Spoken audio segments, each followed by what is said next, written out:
लगभग सभी प्रतियोगिता परीक्षाओं में जो फिजिक्स है उससे कुछ प्रश्न आता रहता है और उन सभी जो फिजिक्स का जो चैप्टर है उसमें एक चैप्टर है जो कि जो भौतिक राशियाँ फिजिकल क्वांटिटीज़ से और जो प्रश्न आते हैं उसका यूनिट, किसी भी फिजिकल क्वांटिटी का यूनिट क्या है उसके बारे में वो प्रश्न पूछा जाता रहा है।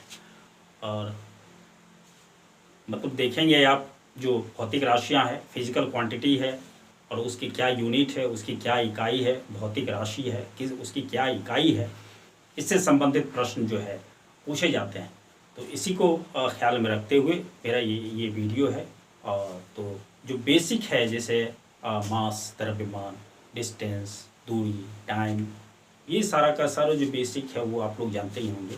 उसमें से कुछ है जो आपको चकमा दे सकता है, उसी उन्हीं जो भौतिक राशियाँ हैं फिजिकल क्वांटिटीज़ हैं उसी के बारे में हम उसके यूनिट के बारे में चर्चा करेंगे। और साथ साथ कुछ महत्वपूर्ण जो डिस्टेंस जो मापने की, डिस्टेंस को मापने की या फिर जो तेल वगैरह जो मापा जाता है उससे संबंधित जो प्रश्न आते रहते हैं उसके बारे में हम लोग आज हम लोग चर्चा कर लें। तो पहला हमारा प्रश्न होता है ये, आप देखेंगे कि मोमेंट ऑफ इनर्शिया, ये है आपको moment of inertia. Moment of inertia से मतलब जड़त्व आघूर्ण, जड़त्व आघूर्ण इसकी इकाई क्या है, भौतिक राशि का किस इकाई मतलब किस इकाई में मापा जाता है, तो वो है किलोग्राम मीटर स्क्वायर, किलोग्राम वर्ग मीटर। जो जड़त्व आघूर्ण है, मोमेंट ऑफ इनर्शिया है, उसकी जो इकाई है, यूनिट है, वो है किलोग्राम वर्ग मीटर, मतलब किलोग्राम मीटर स्क्वायर। अगला हम लोग लेते हैं ये आपको पृष्ठ तनाव, जिसको कि इंग्लिश में सरफेस टेंशन कहा जाता है। वो सरफेस टेंशन को हम उसमें किस में मापते हैं, न्यूटन प्रति मीटर में। सरफेस टेंशन जो होता है, ये सरफेस टेंशन पृष्ठ तनाव, उसका जो मेज़र किया जाता है, इकाई है उसकी एसआई यूनिट है, उसकी एसआई यूनिट न्यूटन प्रति मीटर है। अगला जो है हमारा श्यानता, इसको कि इंग्लिश में हम विस्कोसिटी बोलते हैं, उसकी जो इकाई होती है न्यूटन सेकेंड प्रति वर्ग मीटर स्क्वायर, न्यूटन सेकेंड प्रति वर्ग मीटर, मतलब न्यूटन सेकेंड प्रति मीटर स्क्वायर, किसकी, विस्कोसिटी की। और अगला हमारा है ये स्पेसिफिक हीट, विशिष्ट ऊष्मा।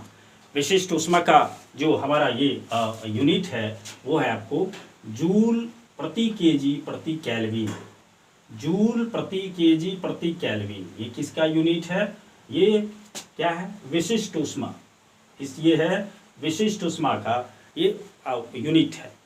विशिष्ट ऊष्मा स्पेसिफिक यूनिट होता है। और एक होता है प्रेरक, प्रेरक का एसआई यूनिट जो होता है वो हेनरी होता है, प्रेरक का जो एसआई यूनिट होता है वो हेनरी होता है, ये हेनरी है। अगला हम लोग लेते हैं चुंबकीय फ्लक्स, चुंबकीय flux, magnetic flux. Magnetic flux का जो एसआई यूनिट है आपको वेबर है। नो डाउट, कोई डाउट नहीं होना चाहिए, ये महत्वपूर्ण है आपके लिए।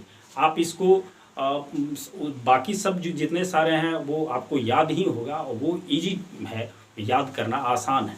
और इसलिए मैं बार बार कहता हूँ कि फिजिक्स में ये इकाई की किसी भी भौतिक राशि है कोई भी, तो उसकी इकाई पूछा जाता है कि एसआई यूनिट क्या है, एसआई मात्रक क्या है। तो इसलिए मैंने कुछ महत्वपूर्ण है जो कि आपको चकमा दे सकता है, इसलिए मैंने इसको सोचा कि आप लोगों के साथ हम इसको मतलब चर्चा कर लें। तो अगला हम लोग ले लेते हैं ये ज्योति फ्लक्स। ज्योति फ्लक्स मतलब ल्यूमिनस फ्लक्स, ल्यूमिनस फ्लक्स का ज्योति फ्लक्स का जो एसआई यूनिट होता है वो ल्यूमेन होता है। ज्योति फ्लक्स का ये जो ज्योति फ्लक्स है उसका एसआई यूनिट क्या होता है आपको, ये ल्यूमेन होता है। अगला हम ले लेते हैं प्रतिदीप्ति घनत्व, प्रतिदीप्ति घनत्व, इसका एसआई यूनिट होता है आपको लक्स। प्रतिदीप्ति घनत्व का एसआई यूनिट होता है आपको लम्स।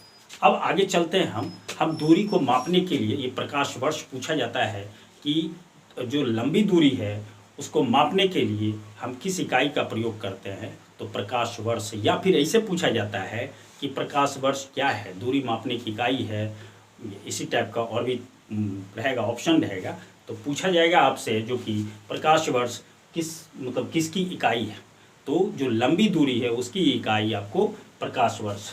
तो एक प्रकाश वर्ष बराबर कितना होता है, 9.46 इंटू 10⁻15 मीटर। कितना होता है आपको, कितना, एक प्रकाश वर्ष बराबर कितना, हमने कहा एक प्रकाश वर्ष बराबर 9.46 गुना 10⁻15 मीटर। अगर इसको हम किलोमीटर में कन्वर्ट करेंगे, अगर हम इसको क्या करें, किलोमीटर में कन्वर्ट करें, तो किलोमीटर में कन्वर्ट करने के लिए 15 जो जीरो पर पावर है उसमें 3 माइनस कर दिए तो कितना हो जाएगा, 12 किलोमीटर, 12 किलोमीटर ये हो जाता है हमारा। यदि उसको मीटर में कन्वर्ट कर दिया जाए तो 9.46 इंटू 10⁻15 मीटर है। अब आगे हम लोग करें कि एक और जो है दूरी को मापा जाता है जिससे, वो है आपको पारसेक। तो वो पारसेक क्या है, वो पारसेक है, देखिए पारसेक प्रकाश वर्ष से भी बड़ा है। तो वो पारसेक जो होता है प्रकाश वर्ष से भी बड़ा है, उसकी इकाई भी, दूरी की इकाई प्रकाश, ये पारसेक भी एक दूरी की इकाई है जो कि प्रकाश वर्ष से भी ज़्यादा बड़ा होता है। तो समझिए कितना बड़ा होता है, अभी आपको हम बता रहे हैं। ये होता है 3.26 प्रकाश वर्ष। एक पारसेक बराबर होता है 3.26 प्रकाश वर्ष। समझिए कितना बड़ा होता है उसकी इकाई। ये भी पारसेक भी एक दूरी मापने का एक इकाई है, यूनिट है। अगला, उसी को हम पारसेक को प्रकाश वर्ष में, अब हम उसको मीटर में जब कन्वर्ट करेंगे तो 3.08, ये 3.08 गुने 10⁻16, 3.08 इंटू 10⁻16 मीटर होता है। अगला हम लोग ले लेते हैं, जिससे हम लोग सुनते हैं अंतर्राष्ट्रीय मार्केट में बैरल यूनिट की चर्चा होती है, तेल की बात होती है तो बैरल की बात होती है। तो ये बैरल क्या है, तेल मापने की इकाई है। तो एक बैरल में कितना लीटर होता है, एक बैरल में 159 लीटर होता है। एक बैरल में कितना लीटर होता है आपको, 159 लीटर होता है एक बैरल में। एक बैरल में 159 लीटर, एक लीटर कम, 160 लीटर में 1 लीटर कम, मतलब 159 लीटर होता है एक बैरल में। अगला हम ले लेते हैं कि एक समुद्री मील, जो समुद्र की जो गहराई है उसको किस में मापते हैं हम, समुद्री मील में, नॉटिकल मील में। ये नॉटिकल मील क्या है, उसकी कितना मीटर होता है, ये 1852 मीटर होता है। एक समुद्री मील क्या होता है, एक समुद्री मील आपको 1852 मीटर होता है दोस्तों।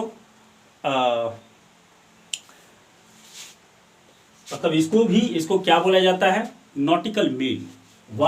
एक नॉटिकल मील बराबर 1852 मीटर। ये समुद्र की जो दूरी है, गहराई तो फैदम हुआ, फैदम गहराई, समुद्र की गहराई फैदम में मापी जाती है। और ये जो समुद्र की जो दूरी है वो नॉटिकल मील में, समुद्री मील में उसकी जो इकाई है ये समुद्री मील है।